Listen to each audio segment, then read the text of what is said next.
This episode is sponsored by GOWOD, the official mobility partner of the Noble CrossFit Games. GOWOD, the mobility app that is used by top CrossFit athletes Matt Fraser and Justin Medeiros. Take the mobility test for free on the GOWOD app. Once done, GOWOD generates for you super efficient mobilization protocols that are adapted to your mobility weaknesses, movements of your workouts, and available at any time. GOWOD has been designed for athletes with one goal: to allow you to mobilize in a personalized and super simple way, avoiding all the guesswork to help you perform at your best on every single CrossFit session. Get the app for free. Welcome back to the CrossFit Games podcast. I'm your host, Chase Ingraham, with Adrian Conway. The individual quarterfinals are over, and it is now time for teams. And you've played in every pool, right? You've done Masters, you've done Indy, you've done Team. I feel like Team is kind of your bread and butter, right? That's where, I mean, you've shined pretty big on the team stage. Yeah, man, it's certainly been the best to me, right? I feel like I've put equal work into every opportunity I've had to step onto the CrossFit Games floor, but to be out there on a team has been the most fruitful. You know, I get to say that I've been a part of an Affiliate Cup championship run for 3 times. So the 2012, 2013, and 2017 seasons were all special ones to me. And I'll be honest, it's also the most memorable experiences, and not just due to the success, but due to the fact that the way it feels and the memories that are built when you get to compete with a group of other folks. So it's a great time. I can't wait to talk about these workouts. Oh, me too. And people may not remember, but you're probably most well known on the team side when Wasatch beat a guest that's about to be on the show, Rich Froning, which we may or may not bring up. I don't know if he'll stay on the show if we do that. But, you know, you guys took down Mayhem in 2017 on the first year at Madison with Wasatch Brute. But you were also on Tommy Hackenbrook's team for the first back-to-back team championship back in Carson, California. Yep, absolutely, man. And again, each one of those years has a unique experience and unique stories that come along with them. But I would say certainly 2017 being the most recent. 2017 was that year when Mayhem had kind of stepped into their dominance, or started their dominance on the team side, and they had already won repeat back-to-back titles. And so we had a group of 6 really fit people that we committed to the cause of going to chase down that Affiliate Cup and bring it back to Utah at least one more time. And we had some great success there. So I would say that's certainly the most notable achievement.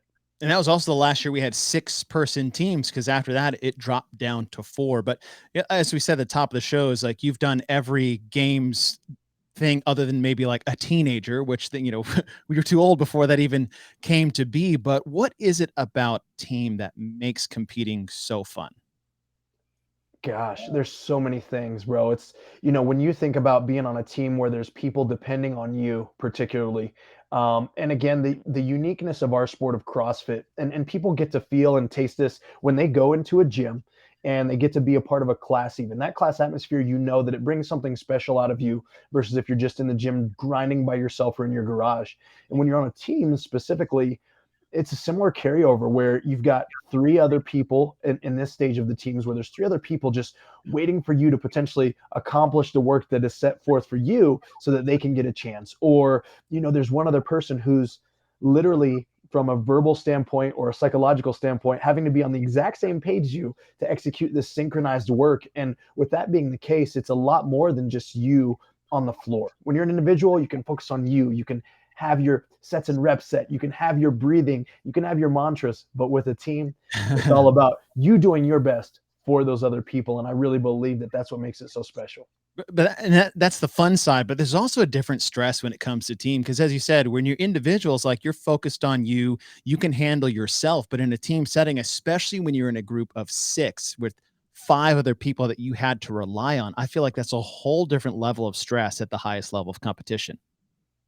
Listen, this is what impresses me most about the GOAT, Mr. Rich Froning. And I'm going to have to ask him about it, when we get an opportunity. But really, to have the ability to kind of lead, to follow, to be a part of a team is so unique. And I will say that in any team capacity, it's tough. But when you play a sport where not everyone is quote unquote a professional athlete, and we all have children, or we all have professional jobs, we all have different diverse athletic backgrounds and where we come from, I would say that this is one of the most taxing pieces of competing on a well-rounded team, is that you have to keep everyone on the same page. You've got to know how to talk to particular individuals in certain circumstances, and you can't address everyone the same way. Mm-hmm. So learning those details when it comes to personality, being able to lead from the front with your effort, but also fall back when you have other people with the capacity to take the lead is also a unique skill in itself. So it can be stressful. And I will say, being at the games as an individual masters athlete, individual open athlete, both of those were less stressful experiences than being on any of the three teams that I was on. Now, of course, we had high expectations for those teams, right? We weren't just showing up to play. We Right. wanted to bring that affiliate cup home and eat some cereal out of it or drink a beer out of it, all the fun stuff that we used to do with that thing. But I think that it's the simple fact that, it's a lot more than just you on the floor, and the communication and really not knowing right where everyone's at. You can be sure when you take the floor, everyone might be saying they're feeling good, but you never know until you get underneath that worm or you watch that person take their first opening lift in a max out effort type event. So it's awesome. I like what you said there, and we will have Rich Froning on the show here in a little bit. So Ween hops on, we'll ask him a few questions. But to your point about stress level in team competition versus, say, the individual side, is a lot of times when you look at, say, athletes who've been in a game for a long time, in that athletic burnout as far as stress level on the individual side. And I think oftentimes the team side gets overlooked because it's sometimes often looked as, especially like elite individuals, like, okay, I compete individually, and then when I decide to retire from individual, I go team, as if it's like a plan B. But if you're doing what you were doing, which is we are showing up not to just have fun at the CrossFit Games, but we are showing up to win. And then in 2017 is we are showing up to beat the best team in the world. Is that stress level on the team side, I think, is twice as more stressful, say, on the individual side. And I think a lot of people don't really understand the difference between the two. Is I think it's way overlooked for the team stress level. It is. And the reason I say that is because I really believe that more teams can show up. Larger groups of people can show up on the team side with the expectations that Rich had when he was an individual, with the expectations that Matt has as an individual. There's so many people that show up as an individual hoping to do their best, which is awesome. But when you really have the expectations to win and for that to create potential opportunity for you, whether it be financial or networking or building a potential business, like all of these things were things that were flowing in the back of my mind with the success that we could have on the floor and what could come of it. So the pressure was certainly real. And the fact that it depends on a lot more than just you and your focus and effort, it makes it even that much greater. Which, I think is a really cool part of the team. And, as we look at the team landscape, a lot of things have changed over the years. And it's actually a question I want to see Rich's opinion with. But what have you seen from the teen side as far as evolution of the sport? Because I feel like in the early days, like 10 to 13, I mean, and you were part of those championship teams in that Carson era. And it was like, okay, we're going to get a good group of people. We need a couple specialists here and there, how to make up the team. How have you seen the team competition evolve over the last decade? I think what stands out to me the most is really the well-roundedness of each particular member. And I say that because there was a time where we had the understanding. Well, I will say that none of the three teams that I was on had this idea, but a lot of teams formulated a group where there was a strong guy, there Mm. was a guy that was kind of gymnasty, and then the girls might even have the same kind of equal balance between the two, where one had the strengths and weaknesses of another, but they balanced each other out relatively well. And what we've seen over the last 4 to 5 years, and particularly now these last 2 to 3 seasons, I mean, everyone that steps onto the floor that's competing for a top 5 or top 10 spot, like they're all pretty well rounded as individuals. And then the layers to that is that now they have the communication, they establish the synchronization, and they have the work capacity where they get to flex that and show that on the competition field or the floor. So to me, it's certainly the well-roundedness of these individuals that then decide to go team.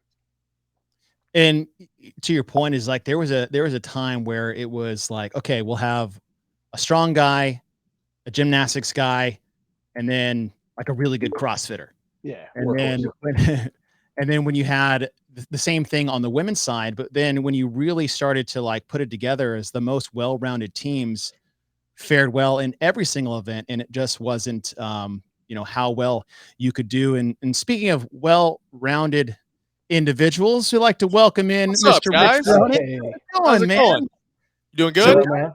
Yeah, we had an over-under bet that you did all 5 workouts yesterday. We did not. We just finished up 4 literally 5 minutes ago. Okay. And Independence is doing it as we speak. So I think honestly just finishing that one, I think we're gonna wait till tomorrow morning and knock out 5. Event 5 is that last one, just because it's a lot of grip after. We just did the 40, 30, 20, 10, 20, 30, 40 thing. Okay, so you guys got one more to go. Yeah, one more to unpack. My old knee after last night needed a break after those pistols. So. All 30 of them, huh? So one movement, I just don't like it. But dude, I don't think that's do it only when it appears in competition. That's it. Yeah, that's literally the last 3 years. The only time I've done it is anytime it's shown up in competition. Dude, I'm the same way. I was like, I'll just wait till I'm forced to do it. And last year I was like, 180 of them. Oh yeah. Okay. Good news was it was only 30. Only 30. Yeah, that is good news. Well, hey, thanks for hopping on. Me and Adrian were just talking about the evolution of the team competition over the last decade. Obviously, you stepped onto the floor for the first time as a teammate in 2015 after stepping away from 5 years of individual competition on that side. And, from 2015 to how you guys see it now is how have you seen the team competition evolve over the years? I think it's evolved into an actual, not that it wasn't a test of fitness previous, but you could have a bunch of specialists and you could, kind of mix and match and, put people where you needed to and hide people. There's no hiding anymore. You have to have 4 really well-rounded individuals. You really have to have 4 really good individual athletes that work well and have no ego. And so that's something that we've had over, the 7 years, 8 years now that we've done it on team, and had a bunch of really good individual athletes, but worked really well with others. So, it's way more fun. It's a different challenge. It's you get to share in the suffering of training and watch day in and day out what they go through. But you get to share that. And you get to share that on the floor. Not that when I was an individual, I got to share it with people and the people that helped me, because I wasn't by myself training every day. But on the floor, we get to celebrate together. So it's fun. As far as teams, like you said, Independence is going now. You have another team at Mayhem currently, right? Two other teams. So we have Independence, which is Angelo, Luke, Sasha, and Alexis, and then we have Justice, which it has been Ben, Seth, Aniston, and Jessica. So they're fit too. Like they've we won't get too in depth on some of the programming, but a couple of the workouts let's just say there's not a ton of fitness in at least one of them. And there's a way that some teams can kind of sneak in on literally just how fast you can cycle a movement, not necessarily like that first workout's terrible. But anyway, I'm not going to mince words. It's not a good workout, but it's so they actually Justice not taking anything away from them. They're super fit, but that workout is literally about how fast you can. The handstand walk is nothing. If you can handstand walk, if you're competent enough, you don't even have to have speed. So it's literally how fast can one person cycle a dumbbell on the squat, the next person cycle the dumbbell, how fast you can lunge, and then how fast you can pistol. That is the only, because you get plenty of break. There's no fatigue, no nothing to that workout. So because you're switching off with your pair. So it's not even like the rep range isn't even a number that can even make you think about slowing. Like it's 30. You're doing 30 dumbbell squats with 50s for men, and then you're doing 75-foot handstand walks. So, I hate being. It's a negative character trait I have, but programming is something that I really enjoy and I am very hypercritical of. And that one, I don't even feel like I'm being hypercritical of that one. That one is just very under-programmed, very disappointing. So it would have been, and just a caveat to it, if you made it 3, all you had to do all 3 rounds of your 30s and 75s, it's a great workout then. So what about throwing in like an extra handstand walk instead? Or 100-foot handstand walk each time. So like the handstand walk actually meant something because, I would say Angelo would tell you he's not good at handstand walking, and there was at no point was he anybody waiting on him to finish the handstand walk. So it's I get that we want everybody to at least be able to participate and be a part of it, but that workout's just wasn't tested well, I don't think. Yeah, the one thing that was new to see, at least on online competition, is what it was a full length of 25 feet that had to be unbroken, which, you know, if you're not comfortable with handstand walks, that could kind of stress you out. But like, as you said, is if you are, then it's just another day in the office for the it was just an odd. I mean, I think our total time, the leaderboard should come up. It was like 8:26, and so you divide that between 4 people, and you're not even. You barely even, that was your entire work was not much. So it is what it is. So I'll tell you, this 40, 30, 20, 10, 20, 30, 40, that was a real workout. That was well done. Oh yeah, that looked super grippy. Especially, I like that one. Yeah, there was some fitness to it. You know, there was a fitness, there was some communication, there was a little bit of strategy, and who went on the rope, who finished on the rope. It was well done. On the second event with the burpees over the line and the shuttle runs, is that to me was very reminiscent of like the 7 minutes of burpee open test in 2012. Was that kind of the same vibe you got? Yeah, it was very burpee-y. All 150 of them. I mean, yeah, it was a lot of, but that standard of jumping over the line is it's easier than you would think, I guess. The jump of just even that 6-inch jump makes a burpee infinitely harder somehow, and then jumping over a barbell makes it hard. So yeah, 150 burpees is not fun. So it's very burpee centric workout. And then the good news was you got a little bit of rest as the burpees got harder. So the girls would run straight after the burpees, and then me and Sam would run into our burpees. So you could kind of get a flow. You knew that you got a rest. We got a rest after the burpees, and the girls knew they would get a rest after the run. So you kind of could push the pace a little bit in some areas. So it was a better workout. There was some fitness involved in that one for sure. 150 burpees. Anytime you do that, no matter how you do that, there's some fitness there. Did you feel like that was going to be more of a burpee intense, or was it a more burpee centric event? Very burpee centric, and you just didn't want to. There was a little bit of, it's hard to make sure your head's behind that line because you can't really, you think your head's behind the line. So we, had chalk lines out to make sure our hands were back. And, you just want to be smart about stuff, especially with, the way everybody is now watching and hawking all your videos. So, yeah. So, I don't have anything wrong with that. You should do it to the right way. Throw a softball question, but like, what do you feel about Andrew Hiller? No, I'm just kidding. He's doing the clickbait stuff, which, hey, you got to do what you got to do. But I think it's good that somebody's bringing attention to some of the things that need to be fixed. Maybe not as critical or hypercritical of every single thing, but it's stuff that people have been saying in the background, but nobody has the balls to say it. So, hey, I mean, but if you don't have nothing to lose, you can say whatever you want, I guess. So that's true.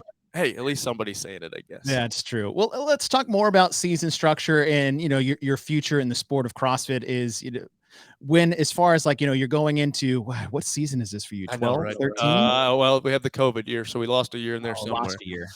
I think you have 5 13, teams. 12.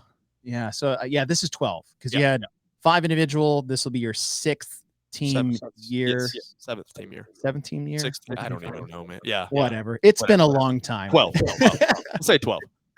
We'll say 12.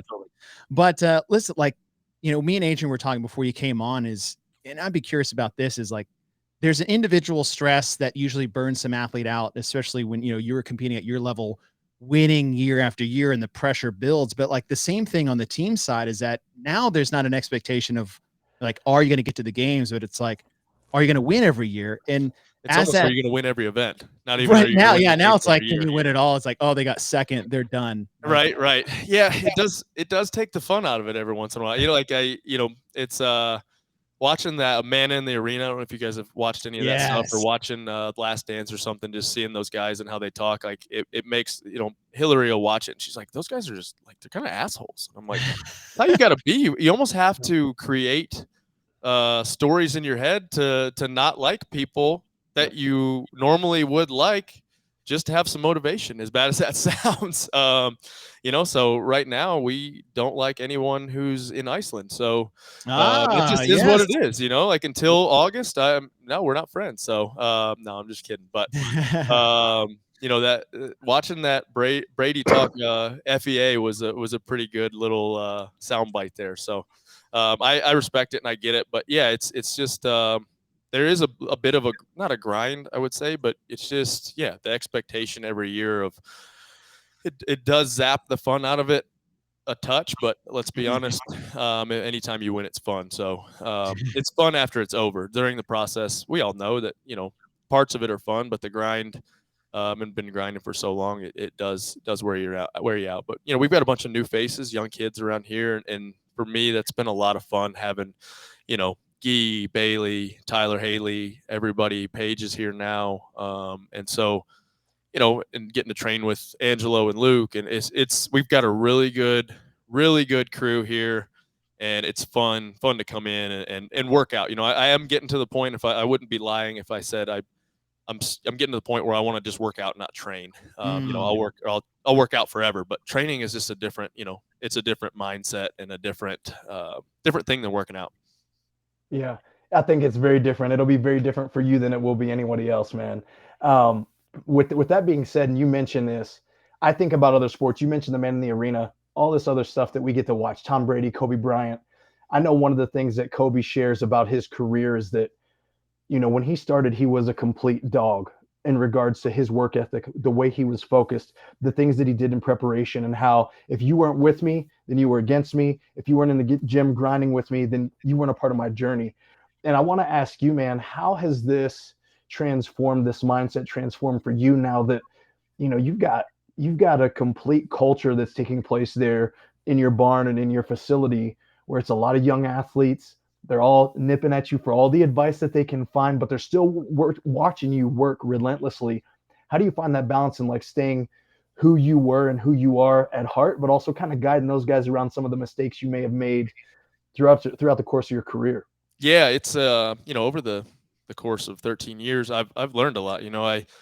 We always joke. I'm like, back in my day, the only extra piece of cardio equipment we had besides the rower was a barbell. We just grinded ourselves and just did these things. And so now it's trying to like, hey guys, let's hit this little warm up piece here versus just grinding and smashing ourselves without like starting off that way. He's 22 years old and can pick up a barbell loaded to 315 cold and clean it. And I'm like, that's good now, but in 10 years, that's going to add up. So let's be smart here. And, the good thing is all these kids, Haley's been great over the years. And Guy is also, all of them are they will take most of my input.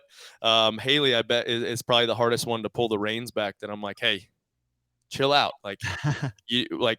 You doing extra Metcons is not helping your strength. Like we need, there's, you and Guy are on opposite ends of the spectrum. Like Guy, I need to add a little bit of volume, and he's been great with that. But Haley, I'm like, I got to pull the reins back on her. And so, we really at times when we're doing training and kind of all going head to head, we'll put limits like on paces on machines and stuff like that, just because it turns into a competition. It's just natural with this group of people, with the type of people that are attracted to this sport or to our, kind of camp, is everybody wants to win and everybody wants to, it doesn't matter what it is. And I love that, I want that, but day in and day out competing every single day is not sustainable. Like we'll go weeks and we're like, okay, hold on, everybody chill out. Like all right, what's the buffer for today? Like 500, watts on the Echo bike, or, 1,500 watts on the rower when we're doing a kind of a cardio or a 1-to-1 type thing. Hey, smooth on the burpees, not like, and so it's good. And then there's days where we're like, all right, let's do it. Like, we may team up on something and race, but you can't do it every day. It's not sustainable. It's literally like you will run yourself into the ground. And so trying to impart that part of the,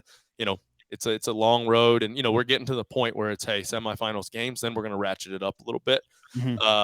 But everybody, like I said, we've got a really cool, really good group here, and we have fun here.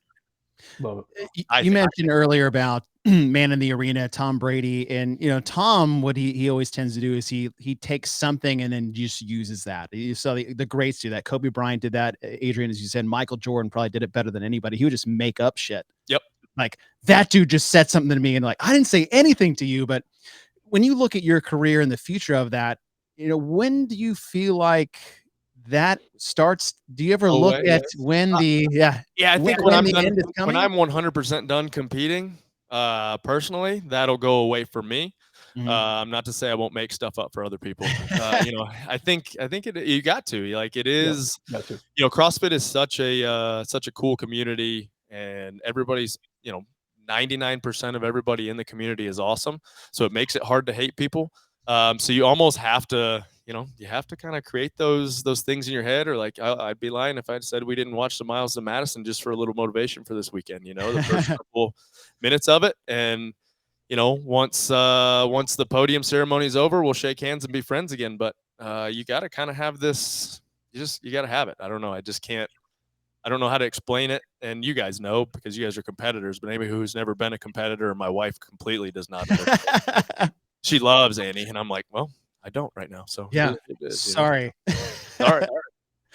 So, I mean, with the young blood there, it's like I feel like every year there's just a new generation coming through the doors at Mayhem. How much does that, if like, okay, maybe one more year, and then you get this new group in, and you're singing their praises right now with Haley and Guy and all these other athletes. Sam's now on your team. Yeah, Sam's incredible. How hard does that make potentially being, okay, this is going to be my last year, but then like not to mention Tom Brady again, was like, Tom's like, all right, I'm out. I'm out. I'm back. Yep. Yeah. And then never mind. For me, it's the mentality, I think, of it. I really enjoy getting in here, our morning sessions, starting here 8:30ish, and then we, usually hit some stuff till noon, 1 o'clock, and then we break, and then we come back either, to the barn or back to the gym, whatever it is. And I'd be lying if I said I'd drag myself out to the barn for that second training session, and I think that's just mentally. I'm like, physically, I'm like, oh yeah, I'm good to go. But mentally, I'm like, I don't want to sit back on a bike and row and get warmed up. But yeah, I think that's, my mind telling me, hey, let's, I joked that I'm like, all right, you guys do I'll do your normal piece. Even when I'm retired, I'll hit your first session, but that second session, I'll be out there watching and doing some bodybuilding, so I'll always, like I said, I'll always work out. I'll always be part of this community. And 2000, it was the year that teams got canceled at the game. So 2020, if you would have told me I'd retire in the next, foreseeable future, I'd have said you're crazy. But after that year, I was kind of like, this is nice. I don't mind this. Getting into a lot of, and not that I won't compete in something, I'll find something. We've been doing a lot of off-road triathlons, got really big into mountain biking. I really enjoy that. It's just a different thing because there's no expectation, like you're saying, and it's just different. It's fun, and it's new, I guess. Not to say it's old or stagnant what we're doing, but it just, we need a new challenge at some point. It's just like a different chapter. Yeah. And even as we kind of have this conversation about the changes and transformations, I got to ask, over the years with training. So, back to even now, currently as a master's athlete, for me, when I train, it's different than what it was 6 years ago, meaning that I have to like ramp up differently and peak for a shorter amount of time. Yep. Otherwise, I just can't tolerate the contractions, man. Can't do it. I can't. I love to be as strong as I can all year and as fit as I can all year. It doesn't work out for me. So when it comes to you, and even specifically being able to oversee the development of these 3 other athletes specifically on your team, how has that transformed throughout the last 3 to 4 years? Has it changed at all? Yeah, I think having an actual off season for at least 2 months. When I was younger and dumber, games training started the next day after the games. I would kind of joke that it was like Christmas, you got everything you wanted, but next year you saw the new commercial of a new toy coming out and you wanted the next Christmas the next day. And so Christmas comes a little later than it did. This year was the hardest, honestly. Like by January, I'm like, dang it, we're back to it, So like mentally, like you said, it's just, I'm 35 now, been doing it for 13 years. And so you're a dinosaur. A lot of there's a lot of miles, not necessarily like some city miles on you. Year model. Yeah, these aren't highway miles. There's no stop and go and construction roads on these things. We were Adrian has mentioned, after winning an affiliate cup is the craziest thing he ever did with it, and I'm curious to see. It's like you're there, the Stanley Cup stories. Do you have any crazy things you guys have done with the affiliate cup there? At Yeah, Mayhem? I'm really disappointed that we haven't done anything fun with it. You know, we always joke it just kind of sits here at the gym. We were like, one, I want to make replicas of it because eventually it's going to leave here. So I want to make sure, you know, like we got to have some type of trophy case for how long it's been here. So we need to make some type of replica to the mantle. It's been sitting there for so long. Yeah, exactly. Can't move it. It's welded there. So, you know, but hopefully we don't give it back again this year, and then we can come up with a plan after that. So, but yeah, we haven't done anything fun with it. You know, we were just joking about that. I was saying everybody needs to get a day with it, and it's like a flat Stanley. It's just like a little vacation with it, and I'm gonna have my own little portfolio with me in the affiliate cup. Yeah, you got to do it. Put some of Senior's moonshine in there. You know, yeah, have a party. Get some apple pie moonshine, throw it in there. Yeah, I mean, we drank out of it.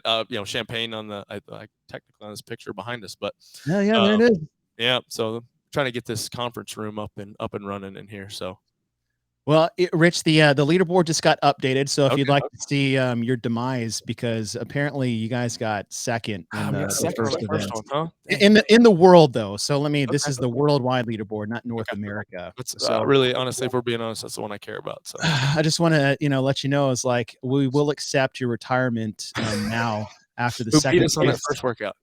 Invictus right below you. All right. We got you by a total of 12 seconds. 12 seconds. So, yep. Dang it. But I mean, you got to be proud of this. Like, so you guys are first worldwide. You got second and first. Independence is third worldwide. They got sixth and seventh. And then your third team is sitting where they right there at 12. 12. Fourth and 36. It's awesome. So, good. And if I just go down here, I know you're probably curious of where the I'm still going. There. All right. So there's your competition. All right, we'll take that. Self-proclaimed competition. We'll take that. So that's where CrossFit Reykjavik is sitting in 45th with, it's just the finals, but I figured you'd like to see the worldwide. Contain my emotion here until I can talk to the team. You know, I'm trying to be politically correct here. Listen, guys, I want to let you know is I like the effort, but we can always do a little bit better if we could all get first place somehow. I know, right? I honestly know who's going to be the most angry about this are the girls. Those two are the most relentless and just they're awesome, but they are the fiercest competitors you've ever met. They'll yell at each other for this. I mean, there's been some. They won't talk to us for 24 hours. There's been some great teams over the years. I mean, Adrian, your team in 2017 had some great female athletes, but sure. I haven't seen two more savage competitors than Taylor and Andrea. That's literally the two most competitive. I wouldn't even say females. Most competitive people I've ever met in my life. And that's saying something for you being you. Yeah, no, I would have classified myself selfishly as the most competitive person on the planet. But after meeting those two, they almost make me afraid to be competitive. They're awesome, teammates, but they are, like you said, they're savage competitors.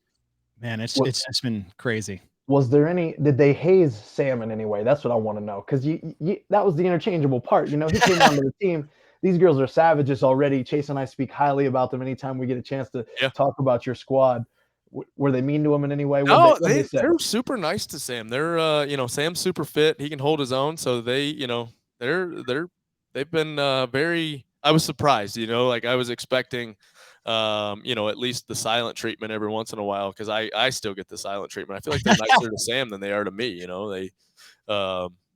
They look at me like I'm half the time. I can't tell. I really think Andrea hates me half the time because she just looks at me and is like, dude, what are you trying to say? I can never tell. I can't either. Ever. So Taylor is like, you look at Taylor and you think she's going to be like this big, like when she's a competitor, you're like, oh shit.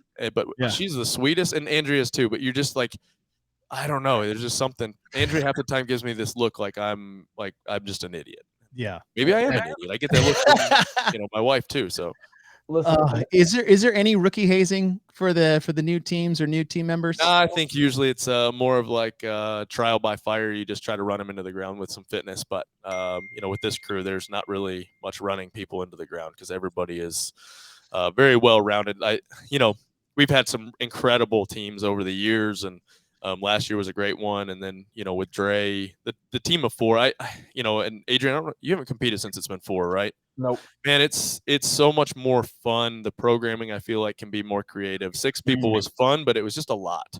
And a lot of moving parts, and it didn't make sense. And I feel like watching teams of 4 is way better too. So, but I would say, so I almost classify those as 2 different eras. But that team with Dre, when Dre, China, and Tasia, that was an incredible team. We had all the super teams, and we still did really well and held our own. That was the biggest ass whooping in affiliate cup history when they try to make it the most competitive. Yeah. And that was an incredible team. But and last year, like I said, was an incredible team. Chase did awesome. There was this Chase is going to hold everybody back, and Chase did above and beyond and is an incredibly fit dude. His only knock would be his strength, but he was incredible and is incredible.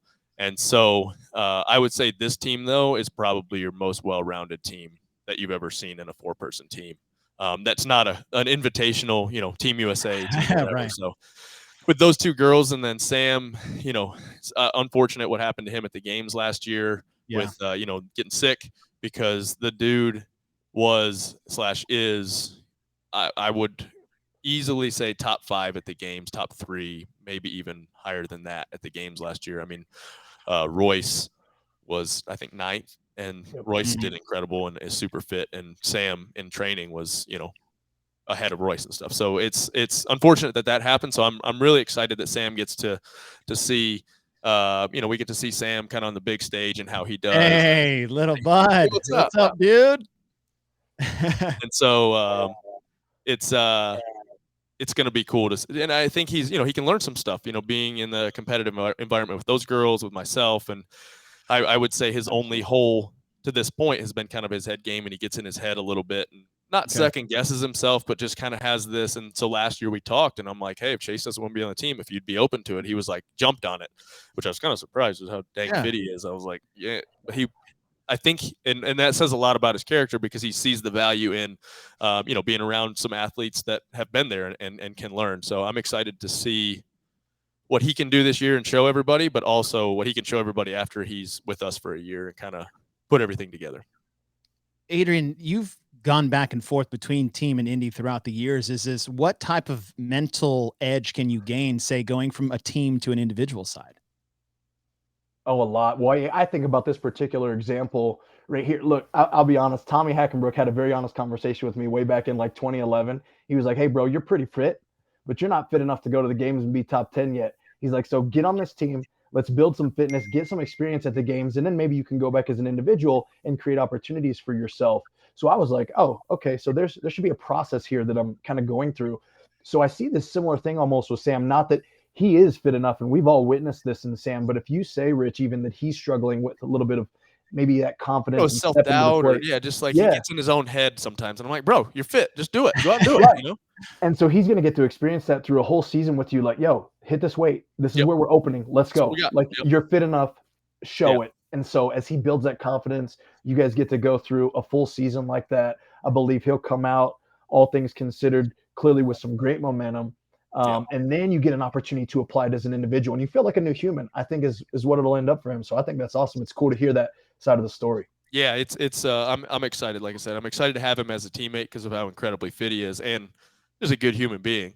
I mean, really, that's what it starts out with too. Everybody's like, oh, how do you get, like, what's your number one criteria? And I'm like, we got to get along. You can't just have a bunch of jerks and people that are incredibly fit but can't get along with other people, because there is a meshing point, and you can be incredibly fit, but if you think you can do it all by yourself, or you're not willing to go at somebody else's pace, or you get angry in the middle of a workout, like I'm all for motivating somebody, but like angry and shut down in the middle of a workout, I'm telling you, these girls, they yell at each other more during the middle of a workout, but not like like you think they hate each other at some point, and then but they just do, like, that's just how they communicate with each other. And it's so last year on the run, I'm trying to, like Andrew's like, I need help, and I'm like, okay. So I just kind of like put my hand on her back. It kind of helps you, like give you a little push. Yeah. And so I try to do the same for Taylor, and Taylor's just smacking me, not like, hey, get your hand off, like smacking me. And then the rope, like I'm turning around, kind of like, watching where teams are, and Chase is like taking us outside, and I'm like, guard the inside. Like, Chase a motocross racer. Why are we going out to the outside and letting people pass? I'm like, trying to be too nice. Stay in. So I'm doing that. Well, I'm not watching. Well, the rope is like every time Taylor's hitting her heel.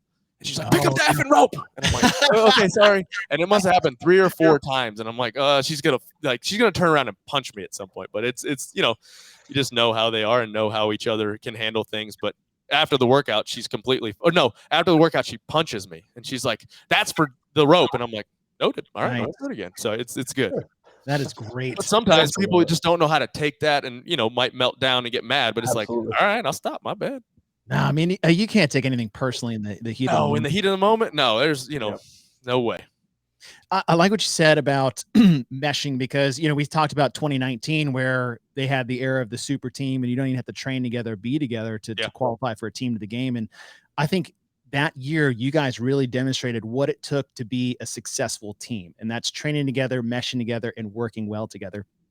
With that being said, would you like to, how much fun is the games relative to, say, like the old Invitational? Oh, man, Invitationals were there's something special about competing for your country and representing your country. So that's the big piece that I guess I miss about the Invitational. I mean, we still represent our country, and you're getting a little bit more of that too now, because there's so many teams that are from other countries that are doing well, and so now you feel a little bit of that. But there's just something about wearing that USA on your chest. You can't replace that. So I really enjoyed the times on those Invitational teams. Wish we would have had a little bit more time to train with each other leading up to some of those things. But they were a good time. I think for the team side of things, I think the super. This is just perfect world. My envision for it. I think the super team is better for the games. I like an affiliate, like an off-season type affiliate cup that is strictly people who have never been to the games or a semifinal have to make up your affiliate cup team. Okay. And I think it'd be a better community type thing, and let the games be, like your super teams. Like, I don't think there's anything wrong with that, but I have no idea. That's just my kind of my thinking and what I think would be cool in the perfect world. But we're in right now. We think about that, and I love both your opinions on this. Is that, the old CrossFit Invitational was a off-season competition. Yep. There's no reason we can't do a maybe continental or country by country affiliate team Invitational in the off-season, or even just a straight up an affiliate, like do kind of like this quarterfinal thing. But there's a stipulation, like almost like a pro. Like, you can't, like I said, if you've competed at a semifinal or a regional, or if we want to go modern era, let's say semifinal, game or games, you can't be on that affiliate team. All right. Cool. That would be cool. Just celebrate the larger community. Celebrate the community, and then the super teams at the games, because it's the fittest. That's what it's supposed to be. So kind of like the team series. Remember the and team you could series? still, you could even say you have to be sponsored or be a part of a gym to be at the games, but whatever it is, what it is. So that's just perfect world. And that's just years of competing and seeing. I don't think the team side of things is fun, and I think that's the way to kind of like bring it, I guess, back to something people want to watch. Is nobody wants to watch us win every single event or win a bunch of events and it not even be close. I like it. It's like, well, it makes it easier on my psyche, but competition makes everything better, and people want to watch that. So Rich, one more question. I thank you for your time, and I know no problem. I'm done. We're done for the day. Look, you got 3 teams sitting in the top 15 in the world right now. It is after 2 events. This is a quarterfinals, but you've put 2 teams at the games, both nearly podiumed that year. Is the goal now to be the first affiliate to put in 3? Yeah, I'd love that. We say the third team. They're not a third team. Like, their Justice is a really good team. They've got a bunch of young kids, which is really cool. And Ben Aniston's coached here, I think, since she was legal to coach. It's on that team. And then you got Ben, who's one of our media guys, and you look at him and he's the most unassuming fittest dude you've ever met for how he just doesn't look like he should be able to do the things that he does. And you watch him and it's impressive. So, and Seth has moved here and Jessica's great. So it would be really cool to see that team do well. How much do you try to like coach and help them as far as competition and prep work? Not a ton. Like this week, it's probably the most we've had a ton of just one-on-one. You know, their times are a little bit different than ours. Like a lot of them go to school. They're, you know, not on the same, like Ben doesn't train. I think he trains once a day and it's at night. So we see Ben a ton because he's usually behind the camera on everything that we're doing. Cool. But, you know, like these events, I can actually, hey, we did this. This is what I think you guys should do and that type of stuff. So it's been fun to kind of like actually have some more interactions with them. Independence I see all the time when we train a ton together. So I always have to babysit Luke. So oh man, that made me laugh out loud. I've spent a couple days with Luke, so Luke is the greatest. He's literally one of the greatest human beings on the planet. But he just tries my patience on some days because he just not bad. Like he's not meaning to. He's just sometimes an airhead. I feel like every gym has that athlete. He and it could be a guy or girl, but there's always one. I'm like, Luke, man, like his heart is like, if there was any person, if you ever needed anything anywhere, the dude would, yeah, I'll be right there. But man, sometimes the things that he does or says blows my mind. I'm like, how have you made it this far in life? So you gotta have a Luke, I guess. He's handsome. He got that going for him. There it is. Just stare. So, but Rich, I got to ask you, man, one more question for me is, you know, you're coming up on this season where optimally you're moving towards your 10th title, and you've got this empire that's continually growing. You know, you've got your bison farm, you've got so much going on, man. And we've gotten to watch you mature, growing as a father, as a husband, all these things. So really what my question is this at a point where you like, was there ever a place 7-10 years ago where you were like, yeah, this is exactly where I'll be. This is what I dreamed of. Or is this like, man, hard work just pays off and it's going in the direction that it's kind of taken its own course? I believe that saying's trademarked, but you're gonna have to clip that from the video. Just kidding. I'm sorry. Whoever that offends, I'm sorry. You know, what's been cool about it is I really just have tried to find good people and trust them to run different areas and give me input and hey, how can we be better? And really taken, I mean, the team approach and the competitive things that I've learned being a competitor, one as an individual, two on a team, and applying those things to business and, you know, trial and error. There's things that haven't worked and things that, you know, and just understand that I'm not the smartest man in the room on, you know, certain things, you know, like I trust my media guys and let them do their thing. And, you know, our CFO, he says, we don't need to spend money on this. We're not going to spend money on this. And Jake, who runs on programming, if he has an idea and it's a good idea, let's run with it. And so, you know, hiring and having men and women that are better at things than I am, then hey, let's do it. And so I think, you know, learning a ton, being an athlete, being on a team and trying to I'll put in the work and I'll be right there beside you and treat people like people. And really good parents keep me humble, that's for sure. And my kids too. My kids are always like Lakeland one day was like, hey, are you the fittest man? I was like, well, Lakeland, I used to be. And so he has no idea, doesn't understand it. She goes, well, Crosby said his dad is the fittest man on earth. And I'm like, who's Crosby? I'm just kidding. So they go to school together and he knew that it would get back to me. So it was pretty funny. So it's fun. The kids, you know, they don't, Lakeland's starting to kind of understand what goes on. And like when they see something, they don't, Lakeland, like I said, she's almost understand, but the little ones are kind of like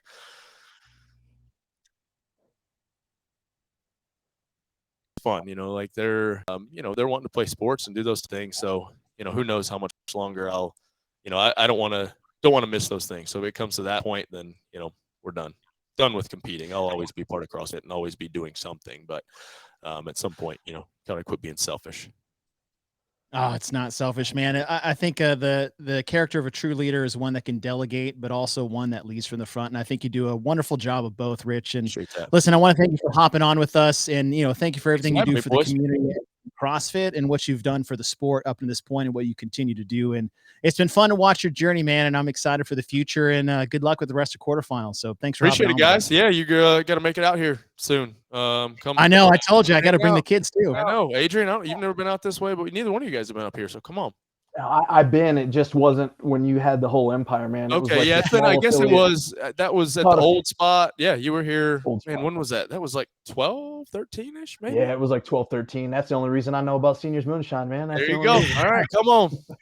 Adrian, I feel like we're like in different multiverses anyways, because like we both have wives named Ashley. We've got a son, daughter, 2-year space combo. I mean, like we should probably just make the journey together. Let's do it. We'll do it.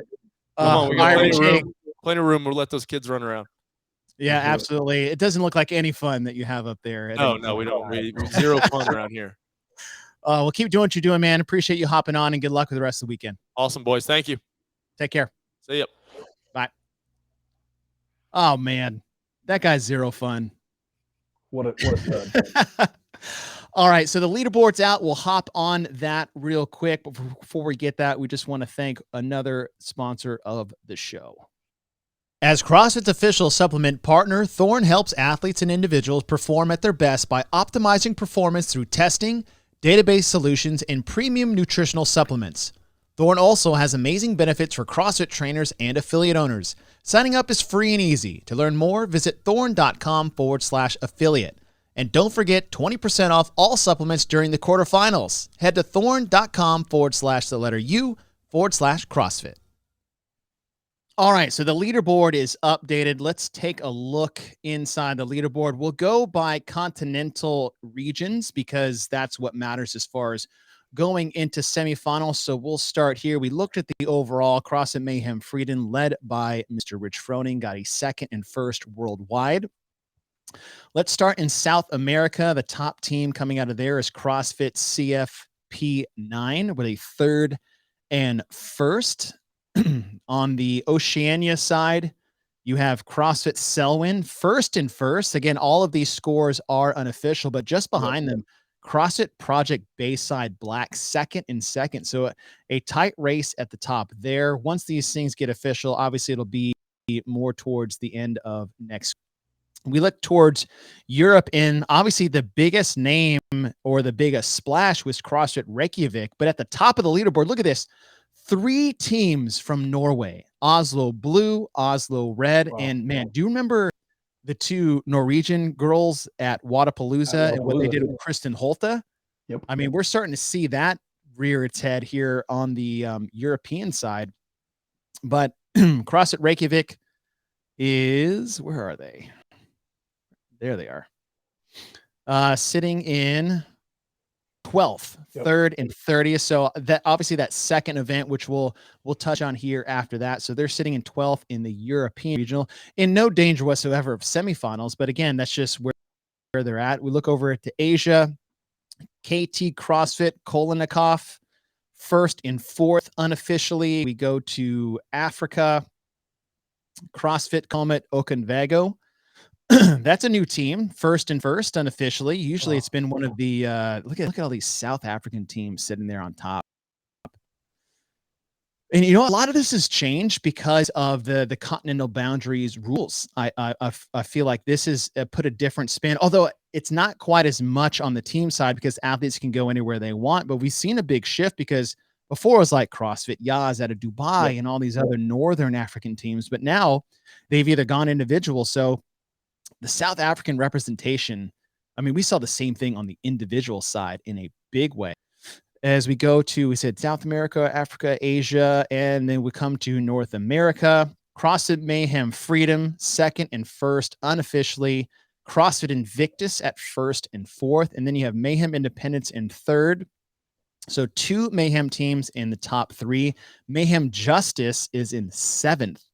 So you have 3 Mayhem teams in the top 10 in North America. Now, let's take a look at the events that we've had today on the team side, and we'll start with event number 1. And this is the one Rich was talking about. Yep. Is you have the dumbbell work plus the handstand walks. And, you know, different than we've seen in the past is usually you get like 5-foot increments on the handstand walks. But this time it's 25 feet unbroken, which I thought was a cool addition on the team setting, because on the team side, yes, they took a bigger percentage of teams, but they're not as I feel like there's more elite teams in this top tier than, say, the whole individual side on the quarterfinals. Yeah. Yep. You can see that. I think it's very true. And it's interesting because this 25 feet, expectation or standard is, I think, something that we'll continue to see pop up, of course, as they find ways to make it more difficult. But there's such a large population of our community where they're like, wait, 25 feet unbroken. And Yeah. that's difficult. So it does add that difficulty, although it might not be in the top 2% of the field.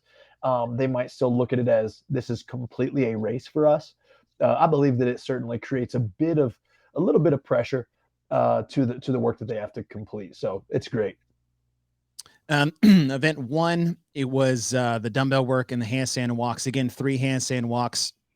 If you go over to event 2, this is the one where it's just work. Straight work. Synchronized line facing burpees, and then the shuttle runs, increasing the reps 15, 20, 25, 30 as far as the burpees, and then back down the list 25, 20 back to 15, and then the shuttle runs down and back for we won't even get into that. But this is the one where, the first one is really like, how fast can you go? This one has a bit more strategy when it comes to it, as far as how to execute this event.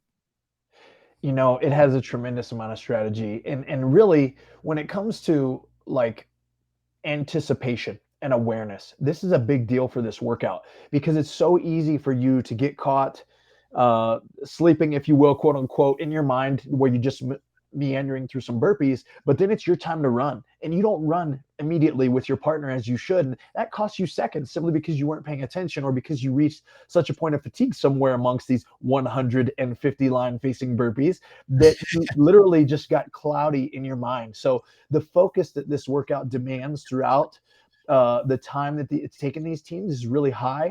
And I'll also say, just for even the day-to-day CrossFitter that's listening to this, if you guys don't know how difficult it is to burpee to someone else's tempo, it's one of the hardest things to do, because everyone has their own style of burpee.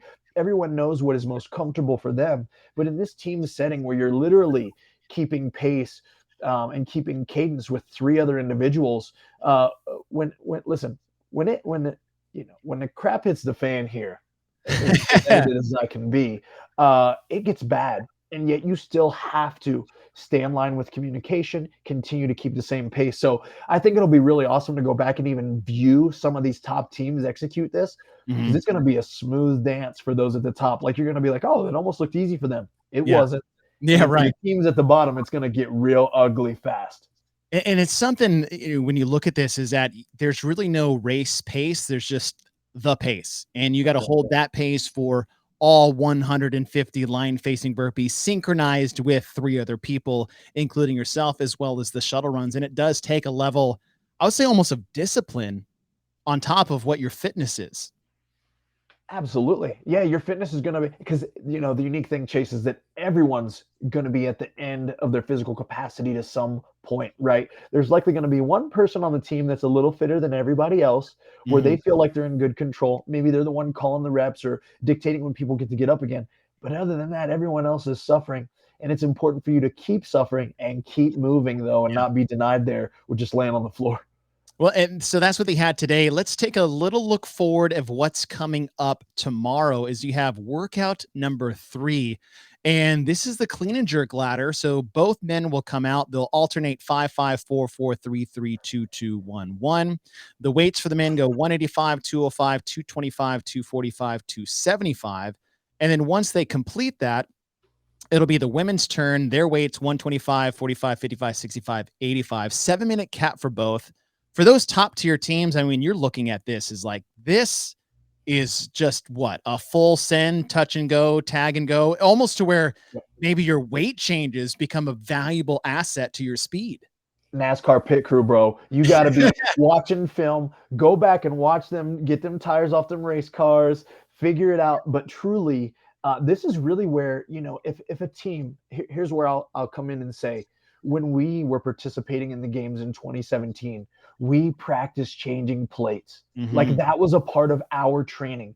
Yep. We knew that we certainly weren't going to likely be fitter than Mayhem, but we could find ways to try to shave time off of anything that we could, and we practiced the skill. So that's something that people have to be completely aware of. And when we get down to what these times are going to be submitted tomorrow, I can't wait to see how tight the races are. But teams are going to look back and be like, oh, if only we wouldn't have had that slip up with the 5-pound plate, or if only we would have had the clip ready instead of it being so far away. That's what's going to be the separator, the top scores. I love that you mentioned that, because that was such a huge emphasis of competition when I was coaching teams at the CrossFit Games, is that the little things people took for granted, being able to change your weights efficiently without getting the clip stuck or snapping on your finger or trying to jam it on, putting the rower handle and pushing your straps down, settling the rope on rope climbs, making sure the med ball doesn't bounce away or you drop the dumbbells and someone has to readjust it. Those little details have massive implications at the highest level, especially like you said, when you're competing against some of the greatest teams to ever be assembled at the CrossFit Games. Yep. The details matter, to say the least. And I think we'll even see a little bit of that here, in several of these workouts. Even when we go back and really review some of these scores from workout one, as Rich alluded to earlier in this podcast, where it's like, it didn't feel like it was a measure of fitness, but it was a measure of speed. And there's an intensity there where transitions matter, the speed at which you stand and lower into a lunge matters, and specifically with the pistol. So it's when we think about fitness as a team aspect, there's a certain element where you got to put time and effort into legitimate racing. Yeah. Yes, we got to build fitness, but we've got to be great racers as well. And when you do that, you also have to make sure is that you have good quality reps when you're trying to race, because when it comes to something that's a little bit easier with the level of athletes that we're dealing with, is that sometimes you can push too fast and start to lose repetitions as far as quality of movement standards. Absolutely. And we even saw that right in the first stage of the individual quarterfinals with something like the pistol, where we watch people who are fantastic at a movement like this, even though it's complex to the vast majority of us normal CrossFitters. These guys are banging out pistols like they're air squats, but if they're not opening that hip all the way, it's a no rep. So the attention to detail, particularly when you're moving at speed, it's a certainly something that comes with focus and intention in your training.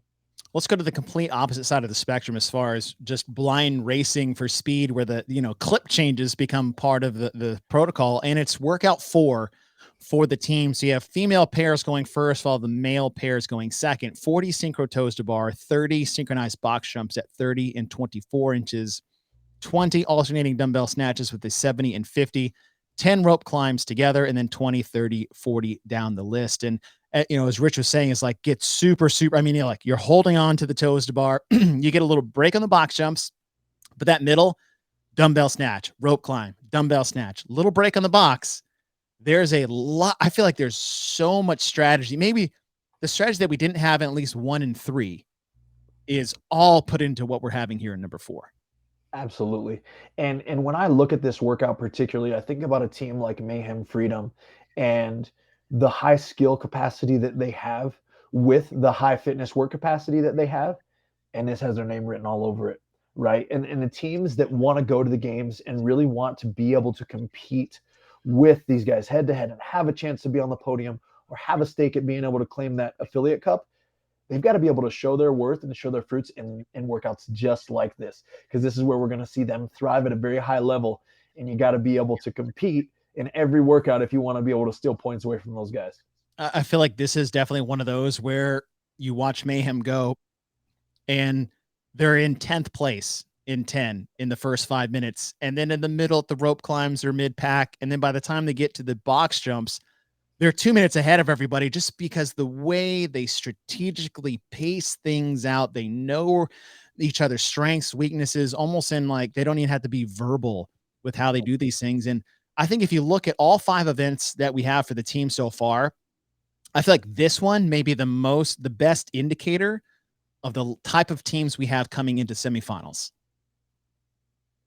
This is it. This is the one, right? I completely agree. And I can't wait to be able to look back on this particular score after we see all the scores come in, because I completely agree with you, man. It's like there's skills here, there's capacity, there's the synchronization. Heck, we might be able to look back at this workout when the season ends. Let's make a note and come back. Ooh, all right. Like it's that good. It's that well programmed. So we'll see though. But I think it carries a lot of weight. I agree. And I'm looking forward to what the leaderboard is going to look like tomorrow. Obviously, there's a lot of drama in the first two events because it's the first two events. There's going to be a lot of shakeup. There's, one event's going to put you all the way down.